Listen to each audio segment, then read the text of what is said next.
I'm Nate. Yeah, Hi, Francis. Christina. Hi, Christina. Jake. Hello, Francis. Yeah. Francis. Hey, what's up? Hey, how are you? Nice to Regina. see you. Hey, Francis. Thanks for having us. Yeah, of course. Sorry for the mix-up. Yeah. I didn't really have anything like. What did you want me to go over, Gina? If you could just talk about like the process, like acquiring it. You are flipping everything, right?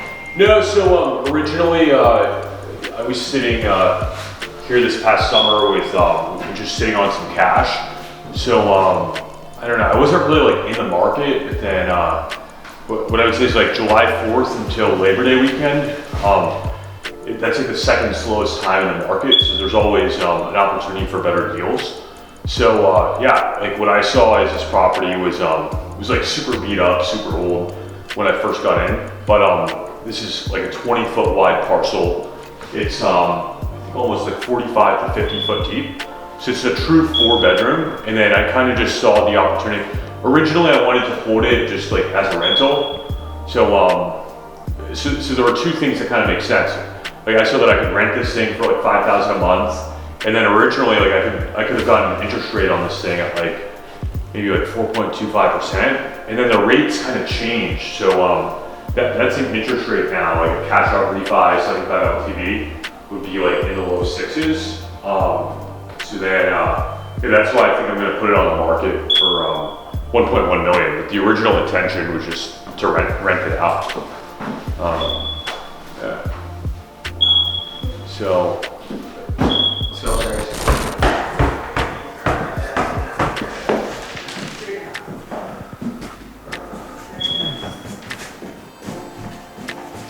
Do you have other properties in this area, or were you like buying in what neighborhoods recently? Yeah, so I did like a kind of like gut renovation like this for myself on 12th and Lombard. Oh, yeah. That house is done. I'm living in it now, and then my new house will be on 18th and Fitzwater. That should be done like right around summertime. So I do this like kind of strategy called like it started as like house hacking, which Jerome's actually doing, where like house hacking is just like you buy a house for yourself. And when you buy a house for yourself, like you as the individual are living in it, so the bank will lend you money at like the lowest terms, like Fannie, Freddie backed, and then you can get in these houses for like 0 to 5% down. So one of the things that I realized is like I did my first deal in 2016 right after I graduated UDEL. And then so I put up like 18,000, 3% down, plus like closing costs for a $350,000 house. I sold that house like 5 years later last year, 2021, for 410,000. And so my net to me when I signed the HUD was like 100 grand. So like I basically made like 5.5x on my money over a 5-year period, not even counting the cash flow of like $6,000 per year. So then it kind of like started, I did like 3 house hacks.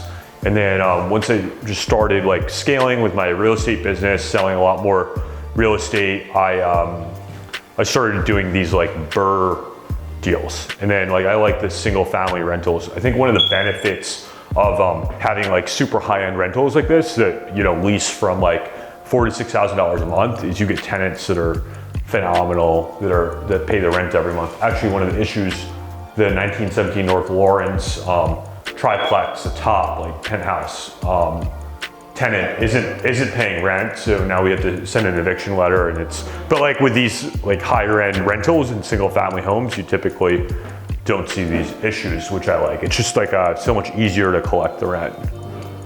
Is there a lot of demand for the higher end luxury properties? I think there's a lot higher demand because there's such little inventory. So with my stuff, like I like doing, like for example, if you look at these white oak floors, they're like 7 to 8 foot long planks. I like doing the large format tile in the bathrooms. I do floor to ceiling everything. Import the kitchen cabinets from Spain, and then I do like the Wolf with the Bertazzoni panel ready, like refrigerator and dishwasher. So I don't know, like I used to live in the Atlantic building where I think like Tobias Harris was there at one point, Harden's in there now, Daryl Morey is in there from the Sixers. But like through what I've seen, like there were so many people that are coming in from like New York and like Boston paying like top of the line rents. So like and there's small spaces. They're like, you know, 600-700 square foot, like one beds, you know, 900 to 1100 square foot two beds. So if people are willing to pay that sort of premium, I think after COVID happened, like people love, you know, single family homes. That's why I like, you know, single family rentals. I'm still open to keeping this, just depending on how the rates end up being. I think it's like kind of like an interest rate nightmare right now.